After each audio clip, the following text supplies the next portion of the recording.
Welcome to the audiobook, Blood Queen, written by Phaedra Gray, narrated by Kai. Chapter 1, The News, Echo's Point of View. What would they think of him now? You sold me like a whore to some heart-dead bloodsucker. I'm only 16. I fumed back at him. I will never hold my tongue about how much I hate you for this, and you should be ashamed of yourself, Alpha. I spit the word alpha with as much condescension as I could get out. I never thought he would choose you, Echo. I never thought for a second he would choose you. He pleaded with me. The Blood King had agreed to help my father if he allowed his warriors to roam pack lands freely, without feeding, and gave him a woman to serve him. He would be allowed any woman in the pack as long as she was unmated and over 16. I turned 16 3 months ago, but thank the moon my little sister was only 14. You make me sick. If he hadn't have chosen me, he would have chosen another poor she-wolf. And as an alpha, selling your pack like slaves is despicable. The fact that you're okay with that is disgusting. Enough! He boomed, trying to cower me. But I held his gaze with hatred fuming in my eyes. Yes, Alpha, that is enough. I snapped back at him. I will go for the sake of the pack. But you are no father to me.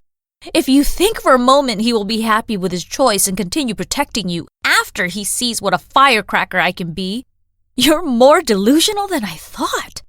I spat, still standing and challenging my father's wolf. I will never let anyone break me. You're acting like a child. He half yelled at me.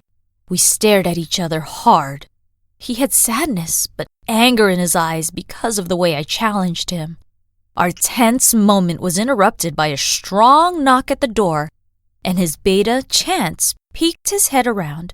I'm terribly sorry, Alpha, but His Highness is here and waiting. My father nodded and the door swung open wide.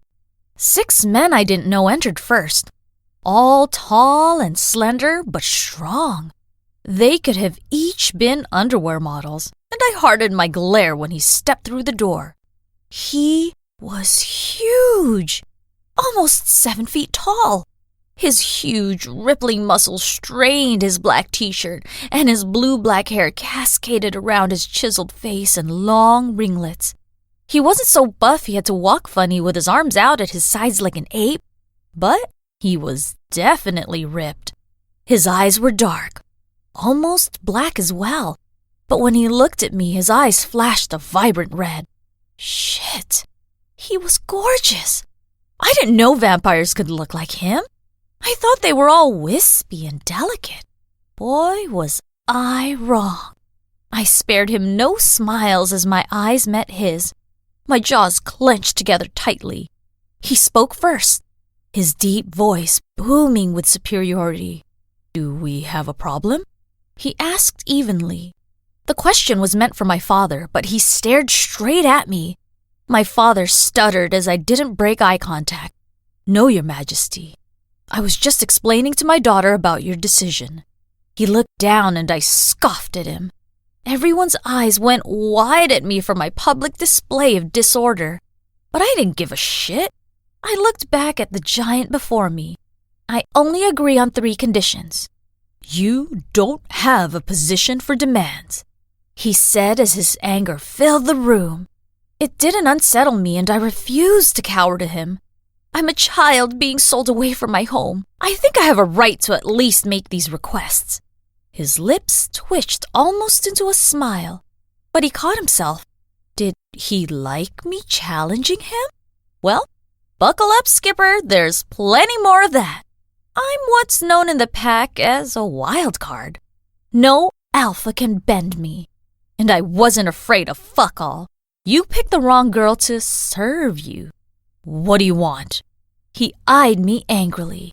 The first, my pack is to have all the protection they require. If this pack falls, there will be no treaty to uphold, and I will be freed immediately, with proper compensation to restart my life. He took a deep breath. Of course. Second, I will not be abused or mistreated, and I am not a lowly slave. His eyes went wide as I continued. I will not live in constant fear of my life, and I demand that respect. If you can't keep your hands from hurting me, you don't touch me with them. I would never, he said low, a strange look in his eyes. Hurt? No, that can't be. And the third request? He asked. I steadied my gaze. You will not try and mate me until my first heat after my first shift. I know my duty is to give you an heir, but you'll let me come of age before you attempt it, I said, almost embarrassed to be saying this in front of so many males. I was a virgin, unshifted female that had never had a heat, and I needed time to wrap my head around this giant beast impregnating me with a baby I never wanted. Now he did smile. Good buckety flapjacks, he was gorgeous. Those are all reasonable requests that I vow to honor, he said as his face went cold again. We leave in 2 hours. So soon?